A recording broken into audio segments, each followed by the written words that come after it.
ये कहानी जेक के बारे में है जो कि पेंडोरा प्लेनेट का रहने वाला है। ये अपनी फैमिली के साथ बहुत खुश होता है जिसमें इसकी वाइफ और बच्चे हैं। ये बताता है कि मेरे अपने बच्चों के अलावा मैंने 2 बच्चे भी अडॉप्ट किए हुए हैं, जिनमें एक मेरी ही पुरानी साथी की बेटी है जो उसको पैदा करने के बाद मारी गई, और एक और बच्चा है जो कि इंसानों का ही है, क्योंकि आज से कुछ सालों पहले इंसान इस प्लेनेट पर रहने के लिए आए थे जहाँ पे मैं अभी रह रहा हूँ। लेकिन जब वो वापस जमीन की तरफ चले गए तो ये बच्चा इधर ही रह गया। तब से ये मेरे साथ ही रहता है। ये सब बच्चे आपस में बहुत खेलते और एक दूसरे का काफी ख्याल भी रखते हैं। जेक अपने सब बच्चों को सब सिखाता है, जैसे कि तीर चलाना, मछली पकड़ना और भी बहुत कुछ। ये सब बड़े छोटे खुश तो होते हैं, लेकिन एक रात जेक और उसकी वाइफ आसमान में चमकता हुआ एक सफेद तारा देखते हैं। तो जैसे ही करीब आता है तो पता चलता है कि ये तो इंसानों की स्पेसशिप है, तो एक बार फिर से इनकी प्यारी दुनिया में रहने के लिए आ रही है। इंसानों की स्पेसशिप से निकलने वाली आग की वजह से जंगल में आग लग जाती है, जिससे बहुत से जानवर मारे जाते हैं और बहुत नुकसान होता है। इसके अंदर से इंसान निकलते हैं जो बड़े बड़े रोबोट्स के अंदर बैठे हुए थे, और इनकी बहुत बड़ी गाड़ियां भी थी जो रास्ते में आने वाली हर चीज को कुचल रही होती हैं। जबकि जेक और उसकी वाइफ के पास इस तबाही को देख के रोने के अलावा कुछ भी नहीं बचता। पता नहीं इंसान कब इंसान बनेंगे। खैर, अब लैब को दिखाया जाता है जहाँ एक नीले रंग का इंसान जो बिल्कुल जेक और उसकी फैमिली जैसी शक्ल का लग रहा था, वो बेकाबू होकर उठता है और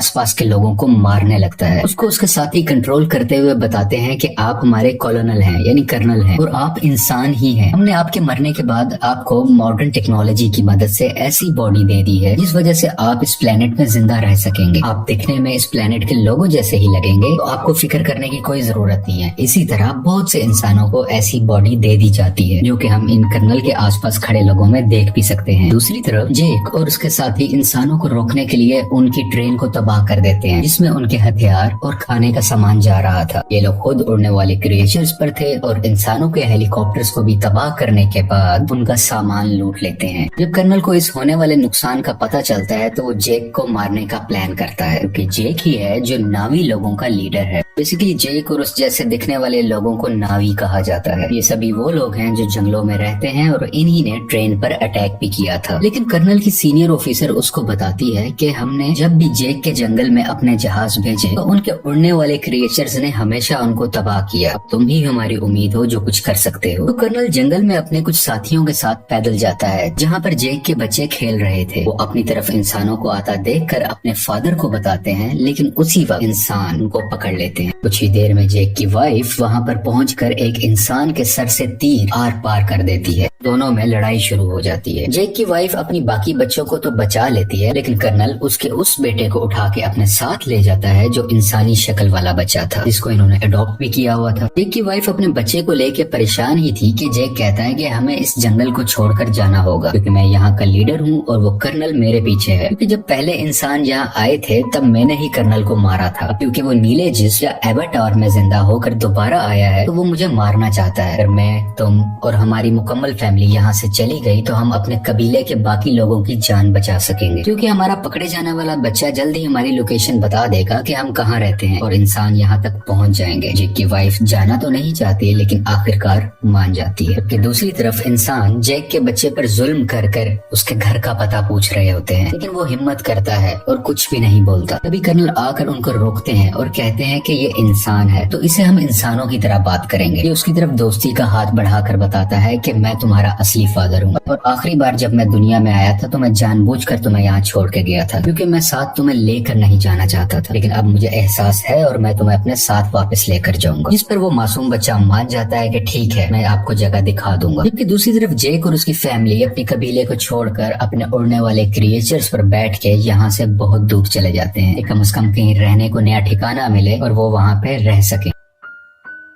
ये लोग पानी के पास रहने वाले नाविस के पास पहुंचते हैं। यहाँ पर रहने वाले लोग हैं तो इसी प्लेनेट के, लेकिन दिखने में सब्ज रंग के होते हैं। ये पानी वाले नावी शुरू में इनका मजाक बनाते हैं, जैसे कि वो कहते हैं कि इनकी दुम पतली है, इनके बाजू पतले हैं और भी बहुत कुछ। तभी पानी वाले लोगों का लीडर आता है और कहता है कि तुम जंगल के रहने वाले हो, तुम्हारी यहाँ पानी के पास कोई जरूरत नहीं है, तुम्हें कुछ नहीं आता कि पानी में कैसे सरवाइव करना है। लेकिन जेक जवाब में कहता है कि हम बहुत जल्द ही सब कुछ सीख जाएंगे और मेरी फैमिली के लिए मुझे आप लोगों लोगों की जरूरत है, ताकि वो यहाँ पर सही सलामत जिंदा रह सकें। ये देख के पानी का नावी लीडर मान जाता है और उनको रहने की इजाजत भी दे देता है। अगले दिन जेक के बच्चों को वहाँ के रहने वाले बच्चे घुमा रहे होते हैं, जबकि जेक का बेटा अपने बालों वाली चुटिया वहाँ के एक क्रिएचर से जोड़ता है, तो वो बहुत तेजी से पानी के अंदर तैरता है, जिस वजह से गिर जाता है और वहाँ के सब लोग हंसने लगते हैं। अगले दिन वहाँ के कुछ बच्चे जेक की बेटी को पागल कह रहे होते हैं। इसके अलावा उससे बदतमीजी भी करते हैं, उसको काफी तंग कर रहे होते हैं। तभी वहाँ जेक के बाकी बच्चे भी आ जाते हैं और उस तंग करने वाले बच्चे को मारने लगते हैं। तुमने हमारी बहन को ऐसा क्यों कहा? जब जेक को ये सब पता चलता है तो वो अपने ही बेटे को डांटने लगता है कि तुमने उसे क्यों मारा, वो यहाँ के लीडर का बेटा है, जाओ तुम उससे माफी मांगो। वो जब जाकर माफी मांगता है तो लीडर का बेटा अभी भी गुस्से में था और वो उसको धोखा देना चाहता था, बदला लेना चाहता था। कहता है कि चलो तुम्हें एक अच्छी जगह पर लेके जाता हूँ। वो उसे गहरे पानी में ले जाता है जहाँ पर एक खतरनाक मॉन्स्टर रहता था। वो उसको वहाँ पर जाकर अकेला छोड़ देता है और खुद वहाँ से वापस आ जाता है। कुछ ही देर में पानी के अंदर से तेज मॉन्स्टर आकर उस पर अटैक कर देता है, जिस वजह से वो डूबने लगता है और लगातार मॉन्स्टर उस पर अटैक कर उसको खाने की कोशिश कर रहा होता है। दोनों आमने सामने होते हैं। तभी वहाँ सबसे बड़ा मॉन्स्टर आ जाता है, जो छोटे मॉन्स्टर को अपने मुंह में डाल के पत्थर पर जोर का मारता है और उसको वहीं मार डालता है। इतनी ही देर में जेक का बेटा पानी में मजीद सांस नहीं ले पाता और डूब जाता है। जैसे ही उसकी आंख खुलती है तो वो देखता है कि सबसे बड़े पानी के मॉन्स्टर ने उसकी जान बचाई है और वो उसके ऊपर लेटा हुआ है। ये लड़का देखता है कि वो मॉन्स्टर बेचारा काफी जख्मी भी है, तो ये उसके जिस्म से कुछ लगे हुए हथियार निकालकर उसको सुकून देता है, जिससे इन दोनों की दोस्ती हो जाती है और वो मॉन्स्टर इस लड़के को उसके घर वालों के पास छोड़ के आता है।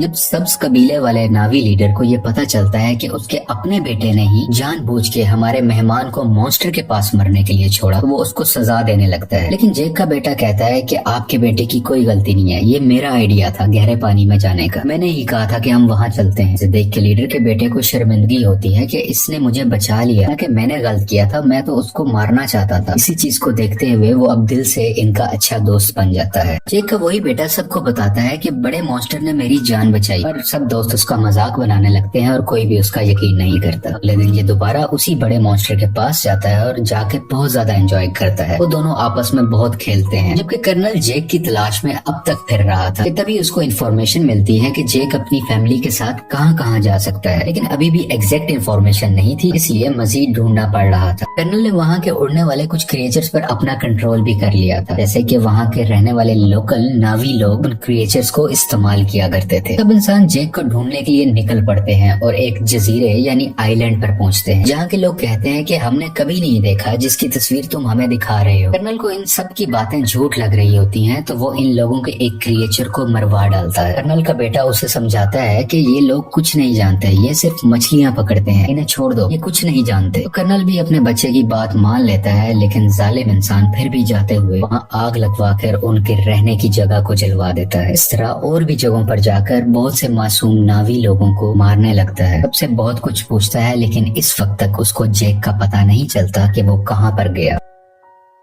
इसी तरह ये सब इंसान पानी वाले एक क्रिएचर को देखते हैं, उस पर भी लोहे की बनी हुई चेन और कुछ छोटे मिसाइल से अटैक करते हैं। इसके अलावा एक ऐसी अल्ट्रासोनिक गन से भी अटैक करते हैं जिससे वो मॉन्स्टर इंसानों पर हमला ही नहीं कर पाता और इंसान इसको बड़े आराम से पकड़ सके। वो बेचारा मॉन्स्टर अपने छोटे बच्चे के साथ तैर रहा होता है, जिसने इंसानों का कभी कुछ नहीं बिगाड़ा था, लेकिन वो दर्द से तड़प रहा था, चीख रहा था और आखिरकार वहीं पर मारा जाता है। उसका छोटा सा बच्चा इर्द गिर्द घूम कर उसको आवाजें दे रहा होता है और इंसान बहुत ही बेशर्मी के साथ खुशी में तालियां बजा रहे थे कि वो अपने मिशन में कामयाब हो गए। ये सब देखकर कर्नल का बेटा काफी तकलीफ में होता है, क्योंकि उसको इन सब जानवरों की फिक्र थी और वो इस होने वाले जुल्म को बिल्कुल बर्दाश्त नहीं कर रहा होता। इंसान उस क्रिएचर को पकड़कर अपने साथ ले जाते हैं, उसके मुंह के अंदर जाकर ड्रिल मशीन से उसके मुंह के ऊपर वाले हिस्से में सुराख करते हैं, जिसके अंदर से एक पीले रंग का लिक्विड निकलता है, जो कि एक ऐसा पानी है कि जो भी पिएगा उसकी उम्र बहुत कम स्पीड से बढ़ेगी, यानी उसको जिंदा रहने के लिए बहुत से साल मिल जाएंगे और वो जल्दी नहीं मरा करेगा। और इस लिक्विड की कीमत भी करोड़ों डॉलर्स में है। इसको ये मार्केट में बेच के बहुत पैसा कमाने वाले हैं। अगले दिन मरने वाले मॉन्स्टर क्रिएचर को सब्ज नावी लोग देख लेते हैं। इसके बाद जेक को बुरा भला कहने लगते हैं कि तुम्हारी वजह से इंसान इधर तक पहुंच गए और अब वो हमारे क्रिएचर्स को मार रहे हैं और बहुत जल्द हमें भी, इसलिए जो भी हुआ सो हुआ। ग्रीन नावी लीडर कहता है कि हम इंसानों से मुकाबला करेंगे, इसके कुछ देर बाद ही जेक का बेटा सबसे बड़े मॉन्स्टर से एक बार फिर मिलने जाता है और देखता है कि उसके ऊपर एक एंकर जैसी डिवाइस लगी हुई है, जिसकी वजह से उस मॉन्स्टर को उस डिवाइस ने वहीं रोका हुआ था और वो वहां से हिल ही नहीं पा रहा था, क्योंकि इंसान उस लिक्विड को हासिल करने के लिए और भी मॉन्स्टर्स को मारने का इरादा रखते हैं। और इस बार बारी है जेक के बेटे के बड़े मॉन्स्टर की, जो साइज में भी बहुत बड़ा है और उसमें से लिक्विड भी बहुत ज्यादा निकल सकता है। इसलिए इंसान अब इस मॉन्स्टर को मारना चाह रहे हैं। बेटा और बाकी भी उसके पास होते हैं, जबकि इंसान इस तरफ बढ़ रहे होते हैं। कर्नल भी इन बच्चों को वहाँ दूरबीन से देख लेता है। जेक और लीडर को पता चलता है कि उनके बच्चे खतरे में हैं और वो अपने हथियार उठाकर उन्हें बचाने के लिए निकल पड़ते हैं। बहुत मुश्किल से बच्चे बड़े मॉन्स्टर से वो डिवाइस निकाल देते हैं, जिस वजह से मॉन्स्टर वहाँ से आगे तैरकर निकल जाता है और बिल आखिर उसकी जान बच जाती है। लेकिन इंसान फायरिंग करते हुए अभी भी बच्चों का पीछा कर रहे होते हैं। यहाँ पे लीडर की बेटी मरने ही वाली होती है, तो जेक का बेटा उसका हाथ पकड़कर अपनी तरफ करके उसकी जान बचा लेता है। लेकिन थोड़ी ही देर में बच्चों को बड़ा सा जाल डालकर पकड़ लेते हैं और अपनी शिप पर ले आते हैं। कुछ देर तक बच्चों के पेरेंट्स भी यहाँ आ जाते हैं, यानी कि जैक वहीं रुककर देखता है कि उनके बच्चों को शिप के आगे कर्नल ने बांधा हुआ है। कर्नल कहता है कि अगर बच्चों की जान बचाना चाहते हो तो शिप पर तुम सिर्फ अकेले आओगे। तो जेक सबकी बेहतरी के लिए अकेले जाने का फैसला करता है। तभी जेक के बेटे का सबसे बड़ा क्रिएचर दोस्त पानी के नीचे से एकदम से ऊपर आकर इनकी शिप पर चढ़ जाता है और अपने हाथों और दुम से वहाँ खड़े इंसानों को मारने लगता है और हर चीज तबाह कर रहा होता है। ये देख के जेक और लीडर के लोगों को भी मौका मिल जाता है कि वो इंसानों पर हमला कर दें और वो सब लोग शिप की तरफ बढ़ने लगते हैं। इंसानों और इन सब नावी लोगों के दरमियान काफी लड़ाई हो रही होती है। बहुत से इंसान भी मारे जाते हैं और कुछ नावी लोग भी। और वो पानी वाला क्रिएचर इंसानों की एक छोटी शिप के ऊपर से छलांग लगाकर उसको लोहे की रस्सी से इनको दबाकर मार देता है। जेक भी इंसानों का मुकाबला करते हुए बच्चों के पास आके उनको वहाँ से छुड़वा लेता है। कुछ बच्चे अपने अडॉप्टेड इंसानी भाई को भी ढूंढ लेते हैं और वहाँ से भागकर अपनी जान बचाते हैं। लेकिन उसी दौरान जेक का एक बेटा मारा जाता है और उसकी माँ ये सब देखकर अपने दिल पर काबू नहीं रख पाती और चिल्ला चिल्ला कर रोने लगती है।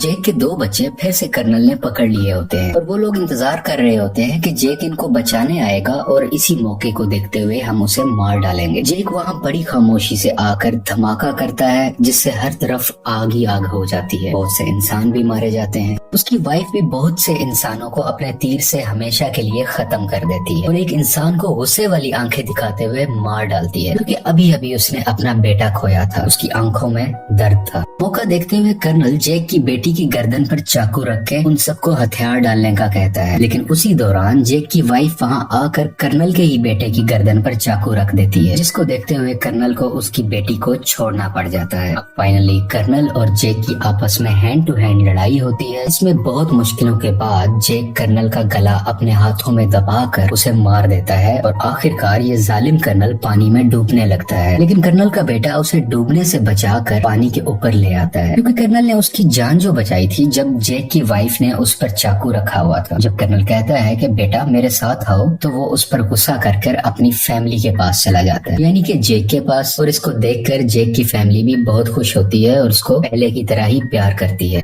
फिर में जेक अपने मरने वाले बेटे को पानी के अंदर दफना देता है और उस वक्त उसको सब पुराना याद आ रहा था कि मेरा बेटा जो आज मरा है उसको मैंने कैसे अपने हाथों में उठाया था जब वो पैदा हुआ था, और आज अपने ही हाथों से दफन भी कर रहा हूँ। और इस फिल्म की कहानी यहीं पर खत्म हो जाती है।